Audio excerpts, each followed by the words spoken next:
special edition today. We're going to do a guys chat about going on your first time cruise with your Disney nerd spouse. Right. Yeah, so we're gonna. As you all are somewhat aware, I never did the DCL thing before I met Erica. About 8 years ago, we met, and then we went on our first cruise about 7 years ago as a family with her 2 kids. And I had been on cruising before, so I just thought I'd, just ask Duke here some questions and find out, kind of what his takeaways were of being kind of a newbie versus what I took away. So we have Duke and Stephanie. They are from Virginia. Stephanie is a travel agent. She owns Vintage Concierge Explorers. And she's been a travel agent for how long? How long have you been doing travel agent? This is my 3rd year. 3rd year. And so she's been booking everybody on Disney cruises, and they got to go on their first one. So Brian, I'll let you guys kick this off. Yeah, so I've been cruising now. I think we were trying to count it up here today. I think I've been on 8 Disney cruises, but before that I'd been on probably 4 or 5 others with some different cruise operators. So one of my big takeaways when I first went on the first time was just I thought the level of appointment of the ships was usually top notch, even though some of the ships are maybe 20 years old. They're well appointed, they're well cleaned, and they're well maintained. That was one of the first things I think my takeaway was. I don't know what did you like when you first walked on? What was your first takeaway, I guess?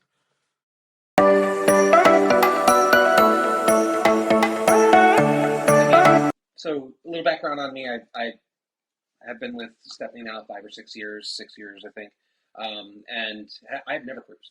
Not once. I've never even really considered it as something I want to go cruising.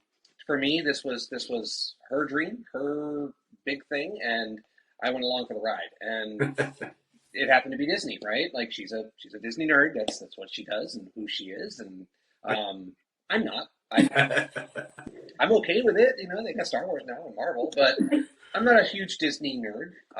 And so I kind of went into it with that, let's just see what happens kind of attitude. And I think the thing that struck me first when we first came on the ship was just the beauty of it, right? It was a holiday special trip, and it was already all done up with lights and garland, and everybody was so excited, and you could see characters immediately, right?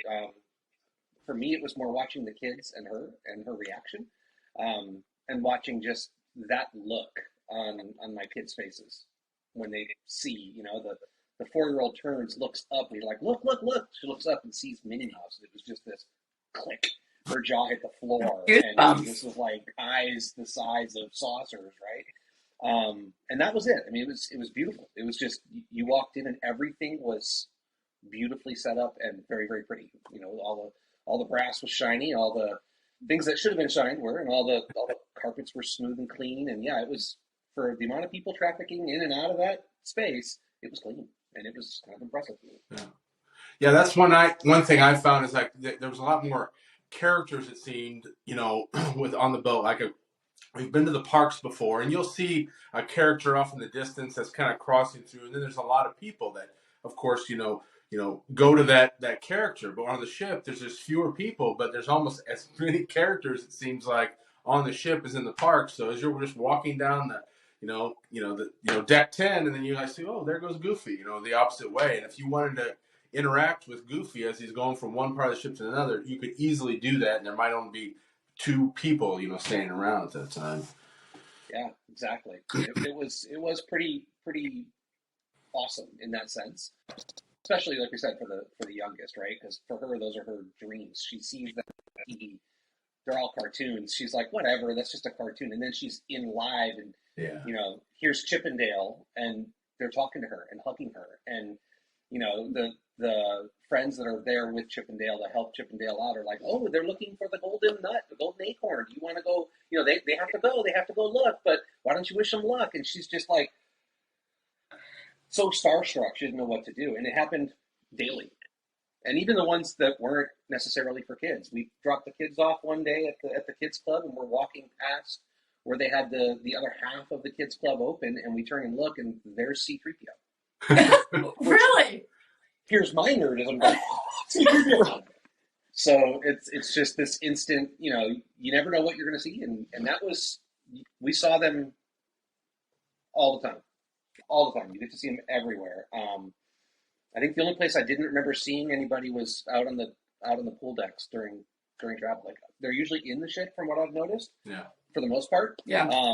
But they're everywhere in the ship. And they've got them constantly rotating out, where they're in the atrium. You can go see them. They're in front of the theater. You can go see them. You can time your stuff to go see a bunch of them and just go person after person after person and character after character after character. And it's just, yeah, it's pretty cool. What kind of trepidation did you have going on the ship? Did you think, okay, did you think you were going to be overwhelmed? Did you with Disney? Did you think it was going to be too much in your face? Did you think that you just weren't going to be able to get away from it? Or what other, kind of, I wonder if it's going to be like this versus what you experienced. Did it match up, or was it more or less than you thought it was going to be? I don't think I went into it with any preconceived notions. I just kind of went into it. That was my big one, seasickness. He was concerned about whether or not he get seasick. He hadn't been on boats like that before. Been on smaller ships and like a ferry going across, the harbor at New York, and got a little bit queasy, and I was like, oh, this is going to be a long trip. Mm-hmm. And even on the worst day, that was fine. Didn't even need Dramamine after day one. So that was my biggest thing, and I was pleasantly surprised that I wasn't seasick. Where'd you guys stay? 9th or 10th floor. Okay. 9146, 9142. 9th floor in the, or 44. 9144, 9146. Okay. So it was high up and all the way at the back of the ship, which is where people are like, you're going to feel it. Didn't really. Yeah. The really rough day at sea where the wind was really blowing and you could feel the ship moving a lot, that day you felt it no matter where you were. Right. But every other day was pretty smooth. It's kind of surprising, at least to me. And that was my only really preconceived, idea. It's a Disney cruise line. I didn't know what to think in terms of how much Disney I was going to see. Yeah. I didn't worry about it. I just was like, we'll see what happens. I kind of went into it with that attitude. That shows just how much I used to talk about it and how much he didn't listen.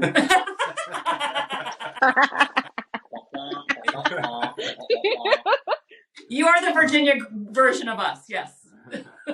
Well, the one thing I had going on the first time, I think when I told friends or coworkers I was going on a Disney cruise, they're like, oh my gosh, kids are going to be everywhere. It's just going to be like just nonstop. And one thing I found when I got on, when you're walking through the main lobby and the princesses are there or whatever, there's a lot of kids around and they're really excited. But if you go somewhere else to the ship, like to the adult, bar areas or to the adult part of the ship or whatever, you didn't really see, kids aren't allowed on the adult side of the ship. So I found that I don't want to say pleasantly surprised, but that was one thing that I just found. Oh yeah, if you want to steer clear of kids, getting excited, if you want some like adult time, you can do that, and it's fairly easy. Yeah, we were on the fantasy, so most of the adult areas were kind of all in the same area, which I've heard from the constant wah wah wah wah in my ear that the Wish might not be the same. But she knows that more. But it was really interesting because we did have one day where we were just like, let's just go up into that part of the ship and just relax. Yeah. And we were, I think it was a day at port, mm-hmm. and there was nobody. I mean, it wasn't just quiet from kids; it was empty. Mm-hmm. There might have been 3 other couples in that area. Oh wow! It was just so quiet. We were just sitting and relaxing and enjoying the breeze because you're high enough up that the breeze just goes by constantly, and we were sitting in the water, and it was just with iced coffee. It was calm and relaxing. Yeah, with iced coffee. It was calm and relaxing, and it was so disconnected from the constant run with kids, and disconnected from running through the atrium or out on the main pool decks where the kids are. Even on a day at port, there's plenty of kids playing in the pools, but it was pretty quiet up there, nice and peaceful. Or outside of Meridian Bar, a couple of times, and just nobody was there. We sat there at the aft of the ship and watched the wake behind us and enjoyed craft cocktail and just relaxed. And it was pretty cool. It was the fact that it was so quiet. It was almost like we were alone, which was I love Meridian incredible. Bar. We most of the ships we've been on have been on the Magic and the Wonder. Magic and the Wonder, and it's not on the. They don't have that on the two smaller the ships. So the next cruise we're going on is the Fantasy, and then we'll be the Meridian Bar will be there. So I'm looking forward to that. What was it like for you guys to take this vacation as a family and have family time and then also non-family time? Because that's one, I think one difference is when you go on a Disney cruise is that you see your kids, but then you don't. And so was that an adjustment for you? I think that was less because they still had COVID rules in place about lunch and feeding the kids lunch. Oh, okay. They didn't feed them food. So really, we'd get up, we'd have a relaxing, slow morning. We'd drop them off like 9 a.m. We'd be picking them up by 11. So we really only had a couple of hours. And then we'd have lunch, and we'd drop them off by like 1, maybe 1:30. And then we'd be picking them up for dinner. Or we wouldn't drop them off for lunch. We'd drop one off and do princesses with the other one. So we didn't have as much of that quiet alone time. And I think, honestly, that was the reason why, is because they still had those restrictions in place where they just weren't feeding anybody food. If they had fed them food, we would have had a port adventure. We would have had time where we were just fully away, and we might have really felt that. But it's no different than, the teen locking themselves in the room, or, the middle-aged, the 8-year-old playing video games and not making any sound beyond that. It was really no change to that. So at least that was what I noticed. Yeah, no, I completely agree. The biggest thing I was looking forward to is the fact that we could drop off the kids. And I had found confirmation online, which of course was taken down because it was incorrect. But in October, there was a post on plan.go that they were feeding the kids. Everything was back to normal in the kids clubs. So that was something that, yes, it was a disappointment in the sense of everybody, like the kids wanted to be in there more. And we wanted them to be in there both because they were having a blast and because we were like, golly, we can be gone for like an hour and a half and we've got to come right back and get you to make sure you're fed. So it does give you a lot of that downtime, but I feel like, sorry, That's cat. Hey, but it's a real show, people. It's a real show. I know. It's just, and this is light as a feather. You blow on it wrong and but it would have been nice if they would have loved it if they could have stayed longer. But it would have been nicer if we could have left them longer, because then it wouldn't have been like, okay, we got all the way here, we got our drink, we can sit here for like half an hour and then we got to go again. Yeah. Because otherwise, when are they going to eat? Especially when you have a 4-year-old who gets super hangry. Yeah. Doesn't bode well. How did dinner go with the family? Did you have early dining? How did that work? And yes, main dining. Mm-hmm. Requested early dining, which I was really grateful for, because there's no way by the third day everybody you could tell they had to stay up, and a lot of times it was just that blank, like exhausted look. And it was okay. You're not going to be up much longer than 8:30, 9 o'clock. Yeah. So we'll see. We'll get them till 10, and then they crash. There's no way they could have done a late night like that. And it worked out. So it worked out in our favor. And I think for most of the dining times, we had that picky 4-year-old that was like, I don't even want anything on this menu, no matter what you add, no matter what you try to get, until she found the cheese pizza, and then she was golden there. We just had to hope they still had it the next night. Corn dogs worked too. The 8-year-old actually tried crazy things. The 8-year-old had escargot. Oh, good. I love that escargot. So I was like, good on you, kiddo. That's great. Yeah. It's exploring and having fun and trying something new. Lobster. Yeah, he was trying it all. That's one of the rules that we have for dinner, is that they have to try something different every night, something new to them. And they don't have to eat it all. They can just get it as an extra entree or an extra appetizer, but just that experience of trying it.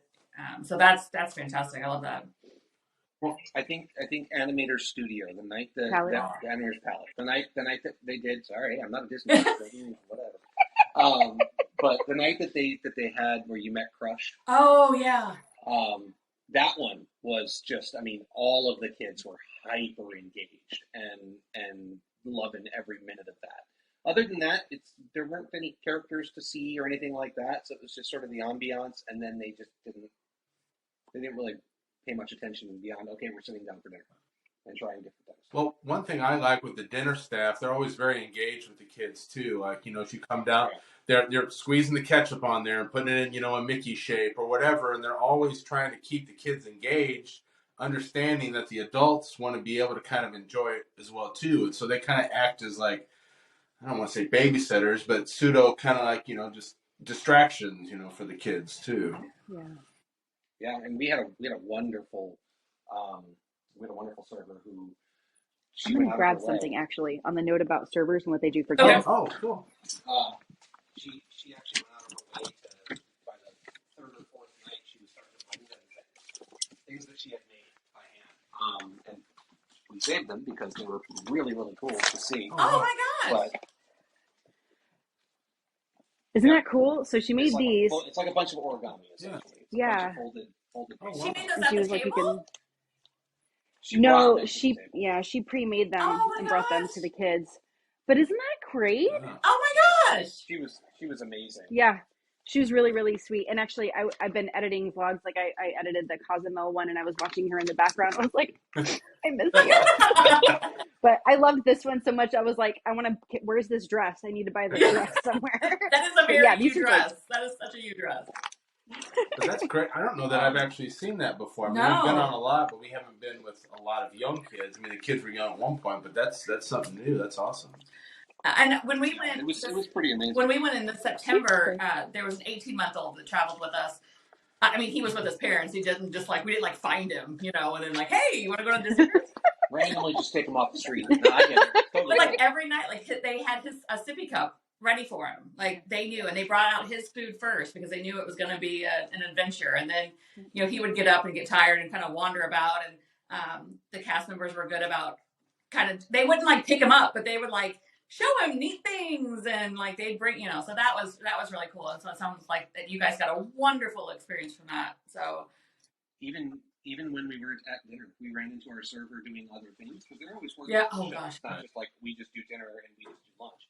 It was they were all over the place, and we ran into her one day. We were up on the top deck by the pools, and we were heading to go get something to eat, and she was like, "Oh, come on, follow me," and dragged us over to there and ordered everything for us, and we're like, "We're not." It's okay. And she's we're like, "You probably have other things." No. We saw her. She did the same thing at Castaway. Castaway K. He does that too. So it's okay. I know. I did the exact same thing. It doesn't make sense. It throws off. It really does. Spell it right. I know, right? I don't know. The keys are K-E-Y. Come on. And don't get me started on the one that starts the key that starts with a Q. Q-U-A. Yes. Quay. Yes. It's Quay. But no, we saw her there, and she was working, picking up trays and stuff, and was talking to us and engaged with us, and ran and got something that we didn't even ask for. Yeah. They were so engaged with the people that they support during dinner. It was really amazing to see. I've never seen that level of service, and I've eaten at some pretty nice places. So what's your verdict? Are you ready to do another one? I think if I said no, she'd hurt me. In reality, yeah, actually, I think I am. I'm curious about other cruising besides just Disney, but I think if it came down to it, I'd happily do another Disney cruise, immediately if I could. We've laughingly talked about the Atlantic trip where it's 2 weeks on the ship. Cool. Totally on board. Let's go. That's the cruise we did in September. We did it back. So we'd love to talk to you about that sometime too. If you guys have any questions about that, the bigger ships are going over now. The Dream and the Fantasy are going, and we were on the Magic. So I think that's much more exciting, having a bigger ship and having more to do and going over there. So we really appreciate you guys taking the time and sharing your experiences with us today, because I think that's really important. A, for people out there that are on the fence about going, but B, especially for men that are on the fence that have their wives that are ones that are like, okay, let's go. It's time to cruise up. And so I think that's really important for you guys to share that. Yeah, no, I think it's awesome. And I think a lot of the same takeaways that I had, I think a lot of people, Duke found it, and I think other people will also find it, that, they understand that they've got to reach out to other people other than just, you know, the kids and the toddlers. Like they've got to, you know, encompass the entire, you know, generational gaps, you know, even up to grandma and grandpa and stuff. So I think that's one of the things I really liked about it. Well, thank you so much for joining us, and we'll see you soon. All right. Thanks. See ya.